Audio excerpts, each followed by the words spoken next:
Hey, so since I got some positive feedback on my video about uh, panic attacks, I figured I would talk about another one of the banes of my existence, which is insomnia. And I've actually made some progress with dealing with my insomnia. That, like, I've just learned different tips and tricks and found like some products that are helpful that I thought that I would share. So I've had insomnia for as long as I can remember, and there was never like panic attacks. Like, it was kind of, people didn't really necessarily know about panic attacks when I was growing up. Insomnia is kind of like a no duh. Like, and obviously my family knew, like, Kelly is not sleeping. I used to be very like phobic about it. Like, so I would think if I didn't sleep throughout the night, everybody would be able to tell how tired I was, and like that was a big cause of my anxiety, especially in high school, because you have to be there so early, and which also like led to like poor attendance and stuff like that, because I thought if I didn't sleep, then I couldn't show my face because everybody would be able to tell. Again, all of these like little illnesses kind of work together. My cat, even though I just fed her and gave her water and a toy, is co-starring, so it is what it is. And actually, this is like perfect because she's a contributor to my insomnia, because she is a tortie, like, which is kind of like part Siamese, and she's super loud and like wakes me up at all times of the night. So that's cool. But anyway, my insomnia is more related to, it's not like an inability to get tired, although I am pretty hyper, but it's more of a mind racing thing where like I can't shut my brain off. And, you know, which again ties back to anxiety. So I'll just think of like things that I'm worried about. And then of course, I'm sure many people have had sleepless nights where they are looking at the clock and they're like, oh my God, now I only have 2 hours to sleep. Now I only have 1 hour to sleep, etc. So some things I've learned, firstly, is, and I've learned this like through therapy and through reading, etc., is to try to not be so phobic about not sleeping. Of course, like when you are like going to slumber parties, I can remember this like vividly, or you're at a house of people and everybody's asleep and you can't fall asleep, you think that you are the only person in the world that does not sleep. And then you beat yourself up about it, and you think you exaggerate the difficulty of it. And of course, like, you have like 8 hours of, or whatever, of you being awake by yourself, hyping yourself up. So something I learned through my reading and through therapy was that, like, not everybody requires a ton of sleep, and to not just sit around and like fixate on the fact that you cannot sleep.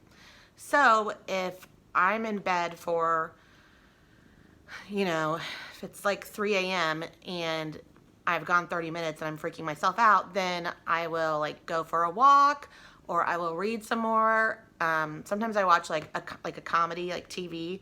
I try to stay off of electronic devices like your phone, because the lighting with the phone makes it trigger something in your brain where it just makes you more awake. You're supposed to stay away from your phone. And there are like other obvious things that you, like, you know, you shouldn't have caffeine within several hours of when you're going to go to sleep. You should stay off your phone within like an hour of going to sleep, which I'm kind of bad at, particularly because my phone is my alarm clock. Even though I have alarm clocks, I just like don't trust them. Even though I have an internal alarm clock and I never sleep in or anything like that, I wake up naturally. Like, even though it's summer break, I still wake up at 5 a.m. every day, and then at 6 a.m. It's just the way I am. I guess probably because I live by myself and I know that like I have to wake up. Another thing that like in therapy I learned was to figure out like when your natural like sleep rhythm is. So like if you naturally fall asleep, start with like the shortest increment of sleep where you like definitely know that you fall asleep. Take a journal. And if you definitely fall asleep by like 3 a.m. and you definitely wake up by 5 a.m., then you start just trying to sleep during those times. And then you just kind of like build upon that. So rather than like trying to immediately, from, if you're an insomniac, go from sleeping like not really sleeping at all to like trying to sleep 8 hours. That's difficult, and then it's like very like defeating. Just like trying to lose weight, if you want to lose like 50 pounds immediately, and when you don't do it, then you're just going to feel like a failure. Thank you, Kat. That was my record player. All good.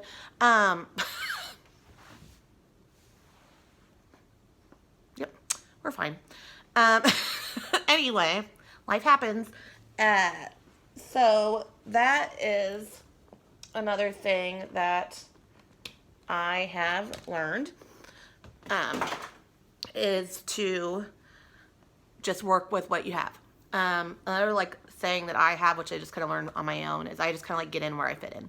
So if I'm tired at 4 p.m. when I get off work, or like when I hypothetically get home from work, or 6 or whatever, whenever I actually get home, and I'm tired, then I will go to sleep. I'll take a nap, and then if I'm up from like 1 to 7 a.m. or whatever, 1 to 6 a.m., which is when I really have to leave, that's fine. Like I got some sleep in. So instead of like going to like the prescribed times that you think you should be asleep, I just sleep when I'm tired. So there's that. And then another thing is, if I don't sleep at all, like I used to think that, oh my gosh, I'm the only person that had like a sleepless night. And I would think I needed to like miss school or something like that. And the thing is, I have straight up sleepless nights, and I can go to work the next day and I'm fine. Like eventually, I think the longest I've gone without sleeping was 3 nights. And then that next night I slept like 2 hours, but eventually you will fall asleep. Like, even though like I've Googled WebMD, like, and it says like, after 7 days, you'll die. I mean, like, there's like, you can always catastrophize, but that like, you will eventually fall asleep. Like, try not to freak yourself out. Just distract yourself from like catastrophic thoughts, and just like be kind to yourself and just deal with whatever's going on. I am diagnosed with insomnia. However, no insomnia medication has worked for me. So I was prescribed trazodone, and really all trazodone did was make me feel tired the next day. So like, again, my problem is not feeling tired. My problem is like being able to distract myself and shut my brain off. So really there's like no fabulous medication for that. So, and then another like kind of misnomer or whatever, like alcohol does not help. Alcohol, you're not sleeping, you're passing out, and then your blood sugar levels go whoop as soon as you wake up, and then your anxiety is terrible the next day, and it's just not worth it. It's not really helping you fall asleep, and it's really like messing with like your natural body rhythm. So like, do not use alcohol to go to sleep, even though like it feels like a quick fix. You might be like forgetting about like your anxiety for a little bit, but you're not really like catching up on any sleep. So it's a band-aid for not having to think for a little bit, but it's not a fixer for actually getting legit sleep. Okay, so that said, I'm gonna go into like what has helped me, and I actually have, I wonder if I can lift it up. Next to my bed, I have a sleep box, and it's like all stuff. My cat just was like, that's interesting. Looked at it. And it's filled with all stuff that helps me to go to sleep. And when I'm telling you like it's a production, it is a production. My biggest thing is like I need, well, there are a lot of things, but we'll start with sound. So I need white noise, because again, my brain won't shut up. So like I need something that will distract me enough to like not think about like, oh my gosh, you can't sleep or whatever catastrophic thoughts I'm thinking. And I say, but this is a tangent, but one thing I've studied a lot, and my friend's a therapist, and like through like, you know, therapy and grief therapy, etc., that I've been to, I'm a big believer in, there's called cognitive behavioral therapy. It's CBT is the short, the acronym for it. And in cognitive behavioral therapy, there's a big talk about like thought patterns, and there there's something called flawed thought patterns. So these are like thought patterns that lead you nowhere, right? So they're called cognitive flaws. And one that I do a lot, and I've talked about this in my panic disorder video, is I catastrophize. So I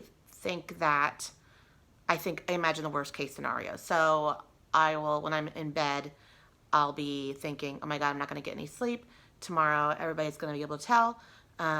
What if I get lightheaded, and what if I pass out in the middle of the school day, or whatever, like, or what if I can't drive my car, like, and what if I can't make it the full school day? Like, I just kind of think like all these catastrophes that could happen, that, by the way, never have. I've gone to work with 0 sleep, and like, I actually, once I get there and I'm around other people, I like perk right up, and you wouldn't even, I'm like maybe a little bit tired, but I'm distracted from my own thoughts, which are like my own worst enemy, and I am fine. So catastrophic thinking is a cognitive flaw. Thinking about like what's the worst thing that could happen does not get you anywhere. I mean, all it does, I have so many, like, all those quote magnets you can get at Barnes & Noble. I have like all of them, but there's a saying that worry is like a rocking chair. It'll keep you moving, but it'll get you nowhere. Yeah, that's what I do at night. Like, it's thinking about the worst thing that could happen. It'll keep your brain going, but nothing positive is going to come from it. So anyway, we'll go on to the different like products or things that I use. We'll start with my big thing. I'll end with what I'm most reliant upon, and I'll start with like kind of the little things. So I have, like, before I go to bed, we'll go with reading first. This is like a cute little book, and it's called Good Morning, Good Night, and it's by Lin-Manuel Miranda, illustrated by Johnny Sun, and it's called Little Pep Talks for Me and You, and it is by the guy who wrote Hamilton, the play. And so like, it'll have like a cute little thing for the morning. So the morning was, good morning, I'm tired, I bet you're tired, but we're awake and alive, and that's enough, come on, come on. Then the nighttime thing is, good night, I'm tired, I bet you're tired, but we're awake and alive, and that's enough, come on, come on. So it's just like little positive affirmations with cute little drawings, and sometimes I'll read like several of them, because it's not like you read one and you're like, boop, I'm asleep. So there's that. I would recommend it. It's just cute, and it's like, it's a cute little distraction from thinking negative things. I also have, I don't know why it's not in my little box, I have a devotional for like sleep. I have several devotionals. I read them. I'm not super religious, especially like post like some deaths. I'm kind of like in this weird like little skeptical moment. So they're not 100% comforting to me, but I think if you look at like any religion, there are, I mean, first of all, like Psalms, like any of the big books, the Bible, the Quran, like they all have useful like sayings. I mean, like they're the greatest books of all time, right? So devotionals can still be comforting, even if you're not, if something's like, calm down, it's going to comfort you, whether or not like you necessarily confidently believe in God. So I will read my devotional at night, and then in theory, like I either have like, I'll have kind of like a nonfiction self-helpy type book. This book is really good, Furiously Happy. It's by a woman with like a bajillion struggles like I have, and she's hilarious, and she's killing it, and she owns it. She's also has a blog called The Blogess, which is amazing. So like the description is, #1 New York Times bestselling author Jenny Lawson explores her lifelong battle with mental illness. A hysterical, ridiculous book about crippling depression and anxiety. That sounds like a terrible idea, but terrible ideas are what Jenny does best. and like Brene Brown has recommended it, who's like my hero. So it's really good, and it just kind of puts things in perspective and helps me to like laugh at things that I worry about. I also have, if I just need to like chill out, because reading kind of puts your mind to sleep. It's much better than like looking on your phone. I'm in a book club right now that I just started. So I'm starting the book, The 7 Husbands of Evelyn Hugo. So that's like a fiction, like kind of mindless thing. This is more like if I want something to laugh about to take my mind off of things. I also have, I'm telling you, this is like legit. I like sometimes will do like adult coloring. This one's hilarious. It's the swear word coloring book, because like I think when you're upset, you don't sometimes want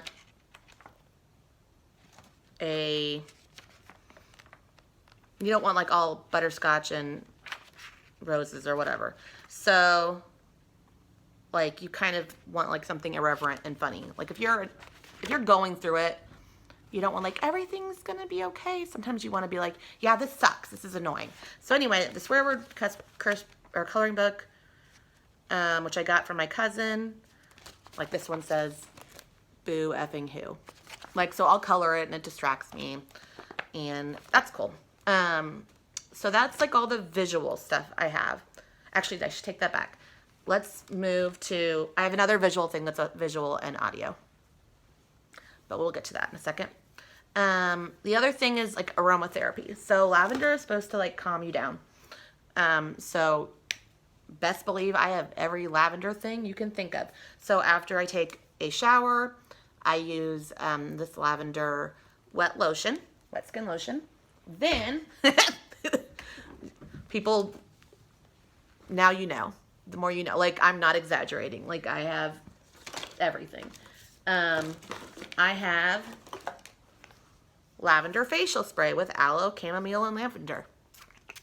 Spray it on my face. I have lavender incense that I use. And by the way, I recommend all these things. Like, they work for me and they kind of like set the sleep stage. I have, this is cool, I have melatonin, which melatonin, it's kind of like stained from the actual cream, with lavender or chamomile. Melatonin is like what makes you like your body think like it's light or dark outside, so it helps with sleep. Sometimes I take melatonin vitamins. Actually, pretty often I take melatonin vitamins. They're better than sleep medication. Speaking of melatonin vitamins, I take these, and it promotes normal sleep patterns. Basically, I can't explain it, but melatonin is what the sun gives us, and then like if you are an insomniac, sometimes your sleep pattern is probably like completely off, so it helps your body to kind of like trick to think it's time to sleep. So I take those, and what other scent things? Oh, I have 2 of these. This is a diffuser. I don't have water in it right now because I didn't want to spill, but like you can turn it on like different colors. Let's see, purple, whatever, and you could turn it, and then I'm turning it off and on accidentally because I'm not paying attention. Oh, so it can be timed. That's what I'm doing wrong. So anyway, this one naturally will shift from color to color. So there's that. More, and then I put, where is it? You guessed it. I put lavender essential oil in it, and then you put some water in it. And you can get those like anywhere. I also do, there's more. Oh, I have I might not be able to, here we go. I have a Deep Sleep pillow spray, and I also have okay, I'm not going to dig through this box, but I have, oh, here, lavender soothing body and like bed powder. I also have a lavender sleep mask, but it's kind of gross, so I'm not gonna, I was like eye makeup on it. So it's like a weighted sleep mask. And all this stuff you can get on Amazon or wherever. Some of it you can get in actual stores. So that's all my scented aromatherapy stuff that I use. I'll also use like Febreze sometimes, just like if I want like a quick fix. But lavender really does help calm you down.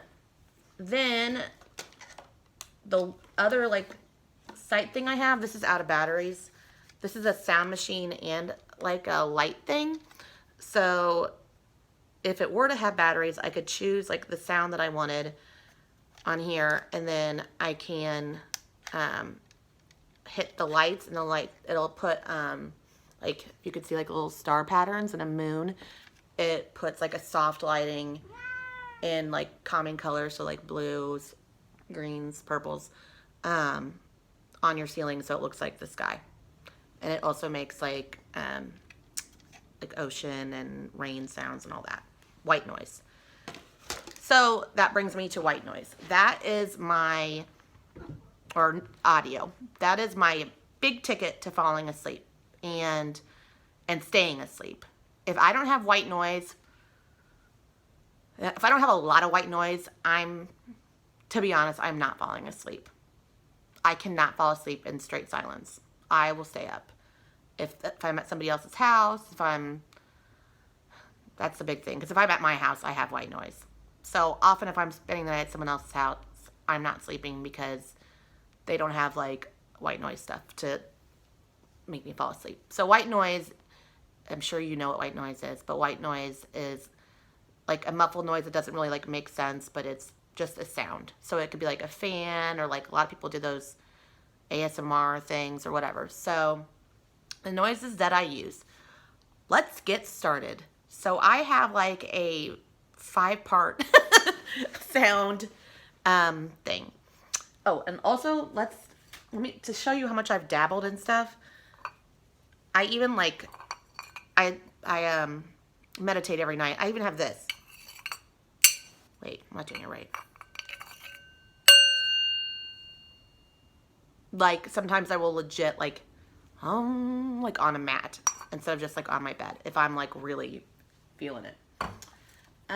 So the white noise that I use. So first off, key is I have a big box fan and I set it on high. That's like my underlying white noise thing. Then on top of that, I will have that thing that I just showed you. I'll have a couple, probably, if everything's charged. It's not right now, but in an ideal world, I have a couple sleep like sound machines to like trick my mind, because if I have just one source of white noise, then it's not distracting enough. So I will have like one of my sleep machines. Where's my other one? I have two. Boop. This one is stained from Diet Coke. Super cool. Story of my life. But anyway, I have two sleep machines, and like this one, you could set it on fan, rain, whatever, ocean. You could set it for like a certain amount of time. I set it 15 minutes, 30 minutes, 60 minutes. I like to set it like, I like to have it on permanent, because if like a sleep sound goes off, then I wake up, because I'm a very light sleeper. Surprise!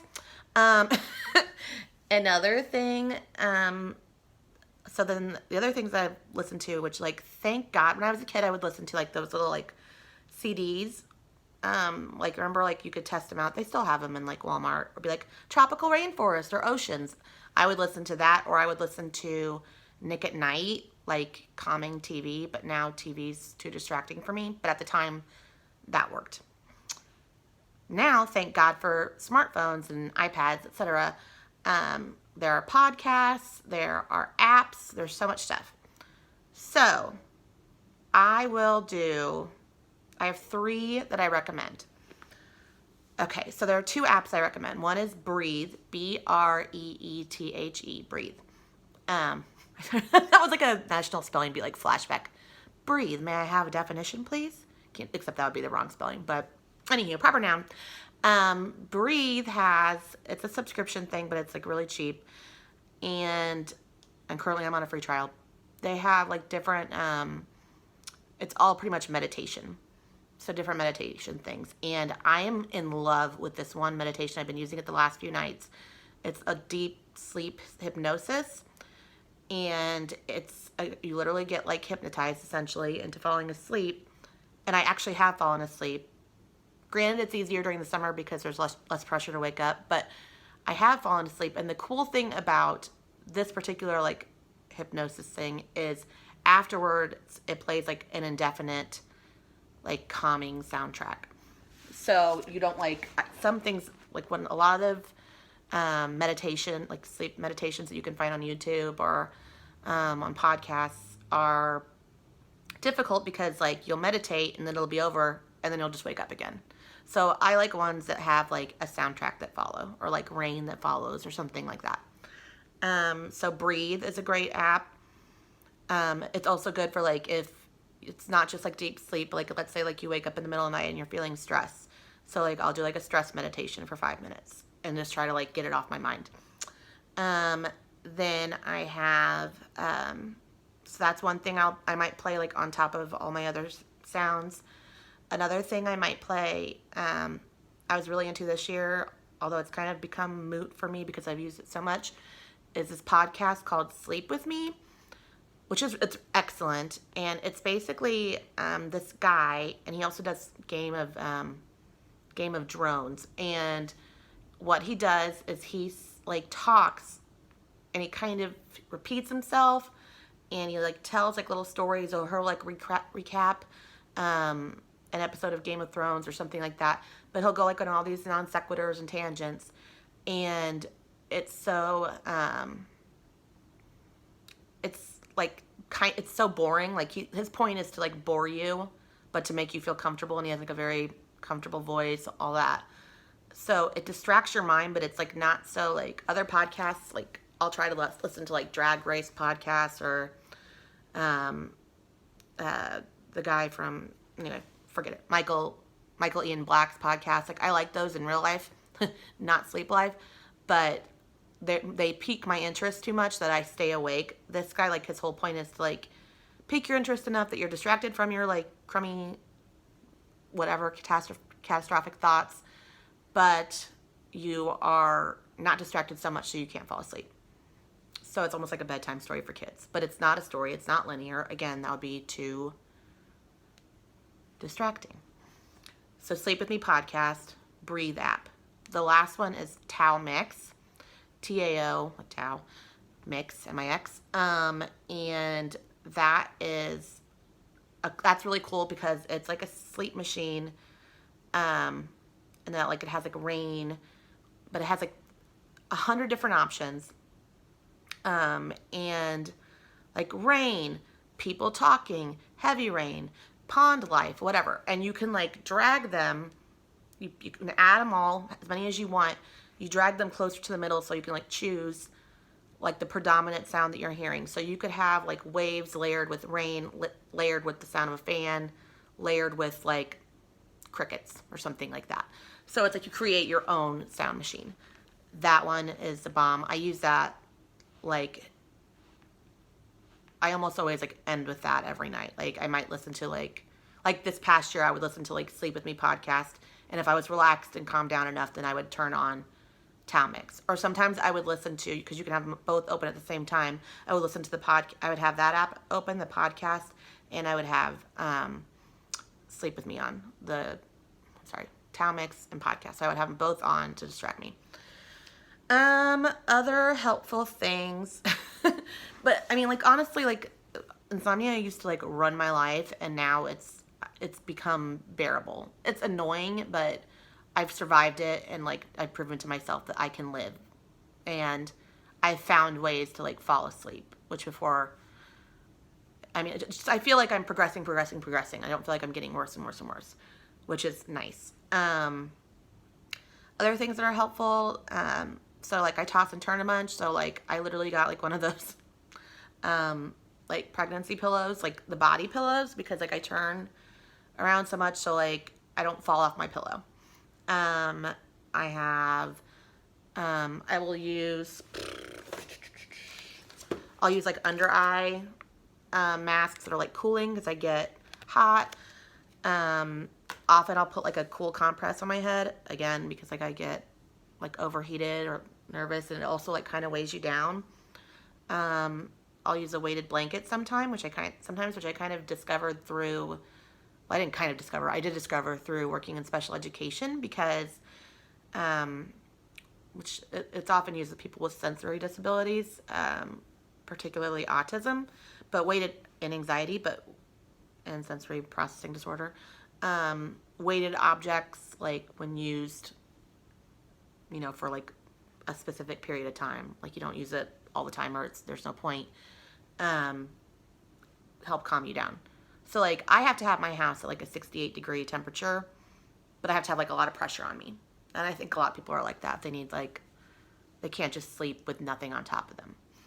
Like surprisingly, I sleep really well in like a tent, because it feels like less open, freaky space. Which brings me to another thing. I moved my bed into the guest room of my house because it's the smallest room. So it's not like an overwhelming amount of space.